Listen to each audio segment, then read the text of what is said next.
বিচার প্রক্রিয়া আমার দেখা মতে কোনো অস্বচ্ছতা আমি দেখি নাই, কারণ আমাকে কেউ কোনো রকমের ইন্টারাপ্ট করে নাই, এটা আমি বলতে পারবো।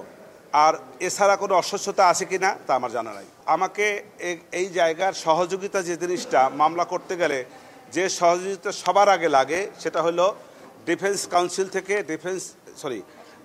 আসামিদের পক্ষ থেকে দলিল দস্তাবেজ দিয়া, তথ্য দিয়া আমাকে যদি সহায়তা করতে পারতেন, সেইটা হলো সহযোগিতা। আর রাষ্ট্রপক্ষ থেকে আমাকে মামলাটা করতে হয়েছে, রাষ্ট্রপক্ষ থেকে যে সমস্ত কাগজপত্র, ডকুমেন্ট, দলিলাদি আমি পেয়েছি তার আলোকে আমাকে আপনার মামলা করতে হয়েছে।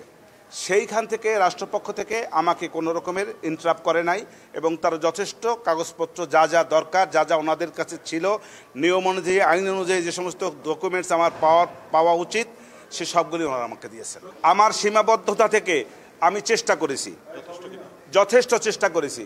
আমার তরফ থেকে চেষ্টার কোনো ত্রুটি ছিল না এবং আমার চেষ্টায় কেউ কোনো বাধাও দেয় নাই। মাত্র 30% টাকায় জমির মালিক হয়ে নতুন বাংলাদেশের গড়ে তোলার স্বপ্ন দেখা বাংলা বসতি। যে আসামি উপস্থিত থাকলে যে সমস্ত সুযোগ সুবিধা পাওয়া যায়, যে সমস্ত ডকুমেন্টারি এভিডেন্সেস হয়তো আমাকে ওনারা দিতে পারতেন, সেই সবগুলি দিয়ে আমি ফাইট করতে পারতাম, সেগুলো তো পারছি না। ওনার তথ্য দিয়ে সাহায্য করতে পারতেছেন। রাষ্ট্রপক্ষ এক জায়গায় ধরেন কোনো একটা ঘটনায় তারা যেভাবে বর্ণনা করেছে, এই বর্ণনার বাইরে হয়তো কোনো বর্ণনা থাকতে পারে, পিছনেও কোনো বর্ণনা থাকতে পারে, সেই সবগুলোতে আমি পাইনি। অতএব এই জায়গাটা থেকে আমার কিছু সীমাবদ্ধতা ছিল।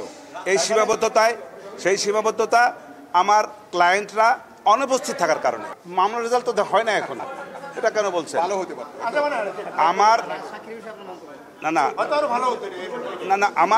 আমার ট্রায়ালটা, আমার বিচার প্রক্রিয়াটা, আমার সাক্ষীদের জেরা জবানবন্দিটা হয়তো আরো বেটার হতো, আরো বেটার হতো।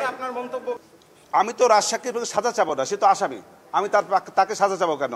আমি তো তার কথা বিভিন্ন জবানবন্দিতে আমি বলেছি বিভিন্ন সময় যে সে তার নিজেকে বাঁচার জন্য, আমার আসামিদেরকে ভর করে নিজে বাঁচার জন্য সেই নিজেকে অ্যাপ্রুভার ডিক্লেয়ার করেছে। এইটার অনেকগুলি যুক্তি আছে, অনেকগুলি যুক্তি আছে। ধন্যবাদ সবাইকে, ধন্যবাদ।